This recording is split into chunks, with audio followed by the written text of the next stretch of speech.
Coming up on today's episode of Airborne-Unlimited, Canada says Gulfstream certification underway. Navy F-35C shoots down Iranian drone. An unexpected pause. What's next for Blue Origin?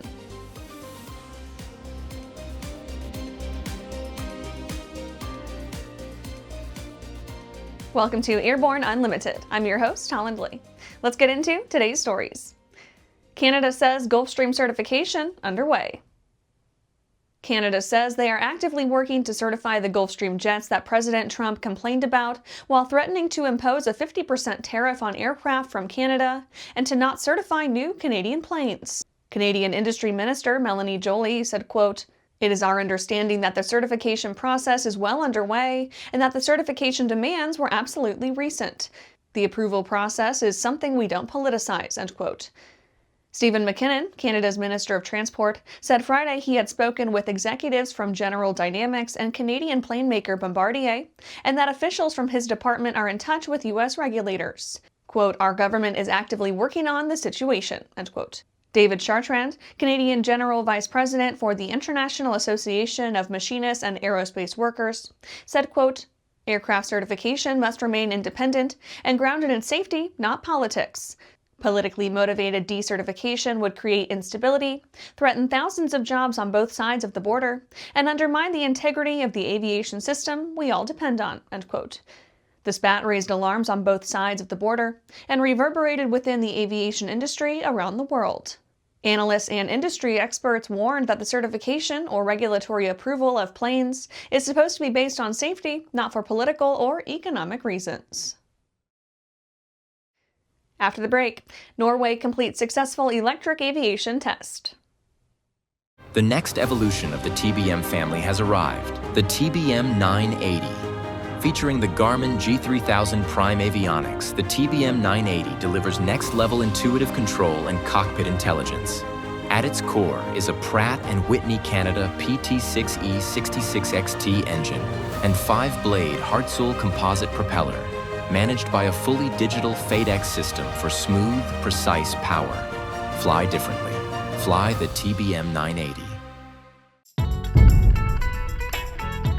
It's time to upgrade your power plant to the first FAA-certified clean sheet engine design in over 60 years. Delta Hawk's jet fuel-powered liquid-cooled turbocharged engine produces turbine performance at 40% better fuel efficiency of typical reciprocating engines, while also achieving exceptional reliability and significant reduction in cost of ownership. Reserve your engine package today at deltahawk.com. Welcome back. Now let's take a trip around the patch for some shorter stories. Norway completes successful electric aviation test. Norway has finished its first electric aviation test conducted in an international test arena, showing how new aviation technologies can be introduced safely and gradually into a highly regulated environment. Over a 6-month period, the aircraft performed regular test flights on a cargo route between Stavanger and Bergen. Airports, air traffic control, and regulators gained hands-on experience with charging infrastructure, winter operations, new procedures, and future training needs. The tests involved 126 flights over a total of 8,748 nautical miles. U.S. airlines can resume Venezuelan routes very shortly. Commercial flights between the U.S. and Venezuela could be returning for the first time in almost 7 years. President Trump claims to have instructed Transportation Secretary Sean Duffy and U.S. military leadership to get the airspace open immediately, calling Venezuela safe for U.S. visitors, though the State Department seems to disagree. The announcement is a sharp shift from recent U.S. policy. The Department of Transportation banned all passenger and cargo flights to Venezuela in May 2019. Navy launches mission to save a rare World War II bomber. The U.S. Navy, with the help of several aviation preservation groups, is launching an effort to recover an extremely rare World War II torpedo bomber that has been sitting on the Pacific seafloor for more than 80 years. If all goes to plan, the so-called Devastator Rising project would raise the Douglas TBD-1 Devastator from Jaluit Atoll in the Marshall Islands and place it on public display.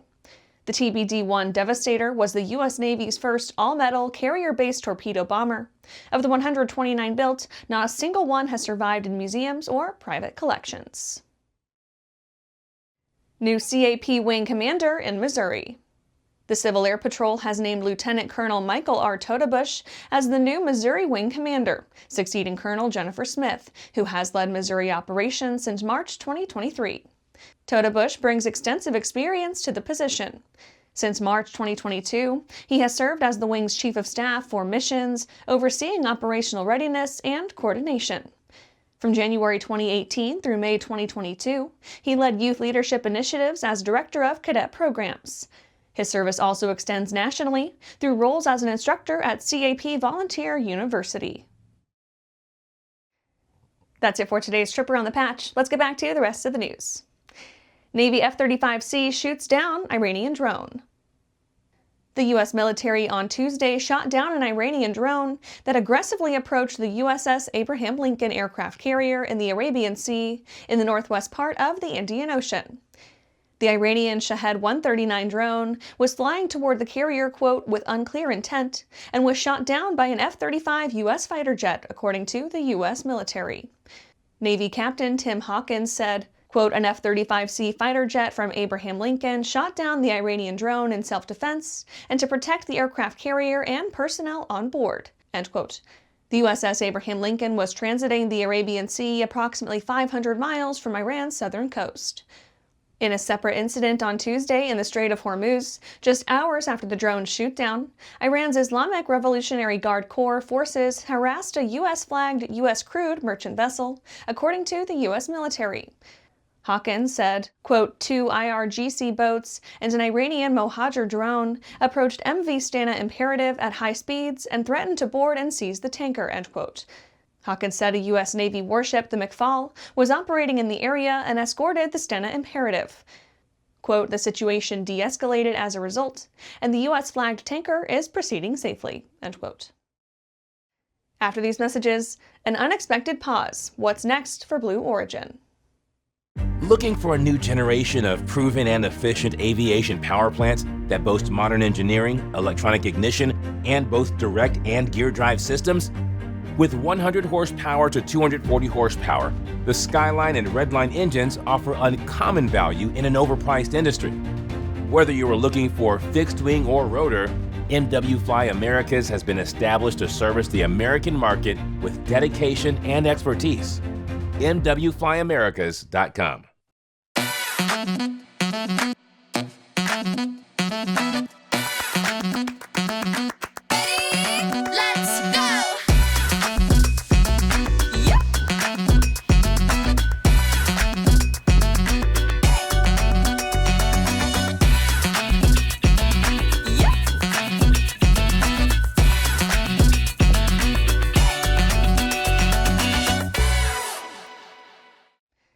Welcome back. What's next for Blue Origin? Blue Origin recently hit pause on its new Shepard program, stepping away from suborbital space tourism for at least the next 2 years. While the program will always be remembered for putting Blue Origin on the spaceflight map, what comes next could be a game changer for not just the company, but the aerospace industry as a whole. New Shepard has been flying since 2015. Since then, it racked up 38 launches, 36 successful landings, and nearly 100 people very briefly carried to space. Along the way, it also flew more than 200 research payloads, serving as a useful microgravity testbed on top of being an expensive joyride. The program's decade of operation took space tourism from a sci-fi concept to a regularly occurring activity. Phil Joyce, Senior VP for the New Shepard program, said, quote, "This program has laid the groundwork for our company's future success. We should all be proud of what we've accomplished together," end quote. So why stop now? CEO Dave Limp claims that Blue Origin is moving human lunar capabilities to the top of the priority list, heavily emphasizing the New Glenn rocket. New Shepard's success was a proving ground for New Glenn's reusable technology, designed to operate at least 25 flights before being retired. And that's our show for today. You can catch episodes of Airborne on YouTube, Roku, or Fire TV.